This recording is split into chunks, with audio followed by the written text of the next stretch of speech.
Imagine a man whose laughter could light up an entire nation, yet behind the curtain, he carried a quiet emptiness that no applause could fill.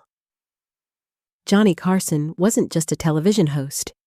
He was the pulse of late-night America for over 30 years, commanding millions of viewers with nothing more than a raised eyebrow, a sly pause, or a perfectly delivered punchline. Presidents sought his presence. Hollywood stars queued for the guest chair. And every night, Carson orchestrated a rhythm that made the country laugh, think, and lean in, all at the same time. Yet for all that charm and brilliance on screen, the man himself lived in the shadows of solitude. Born on October 23, 1925, in the small town of Corning, Iowa, Carson grew up in a household defined by discipline and quiet expectation. His father managed an electric company. His mother instilled order, and their family moved often, finally settling in Norfolk, Nebraska, when Johnny was 8. Life was calm, orderly, and restrained, a far cry from the chaotic energy of show business. It wasn't until he discovered a book on magic at age 12 that a spark ignited. Alone in his room, he practiced sleight of hand, mastering the art of guiding attention, controlling timing, and holding secrets until the very last moment.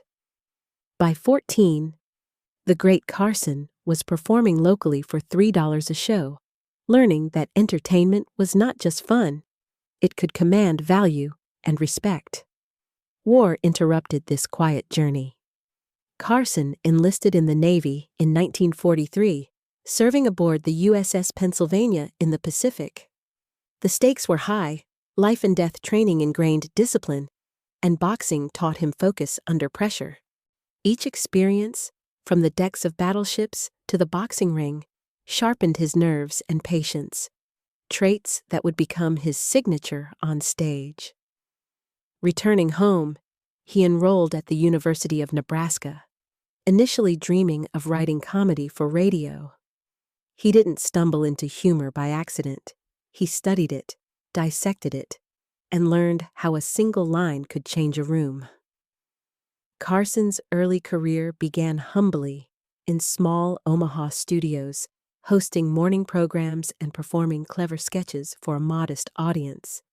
Yet every joke, every pause, was practice for the stage he would one day dominate.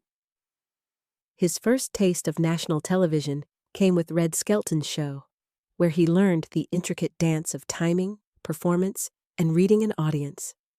By 1954, stepping in as an emergency host, he discovered he could command attention not just as a writer, but as the center of the frame. Through trial and error, failed game shows, short-lived variety programs, and guest appearances, Carson refined a style that was equal parts charm, intelligence, and control. By 1962, when NBC called him to take over The Tonight Show, he was ready. Suddenly, he faced the monumental task of holding 105 minutes of live television each night, balancing monologues, sketches, interviews, and music. Few realized that beneath the laughter, the calm voice, and the poised demeanor was a man meticulously orchestrating every second, learning to navigate both the spontaneity of comedy and the complexity of human attention.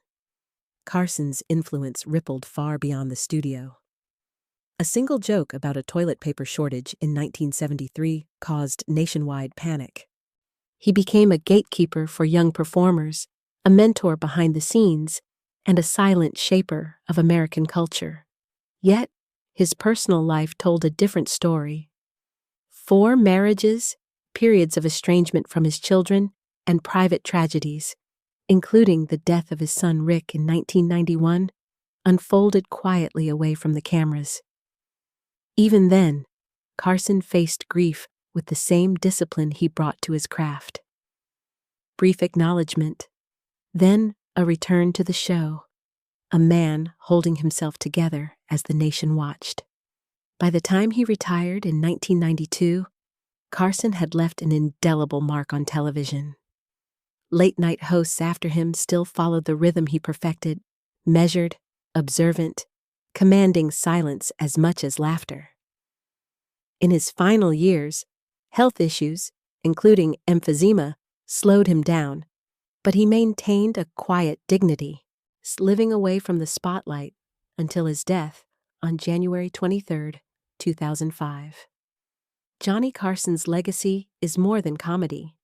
It's a lesson in mastery, restraint, and the paradox of human life. How one can bring joy to millions while quietly wrestling with the private shadows of the soul.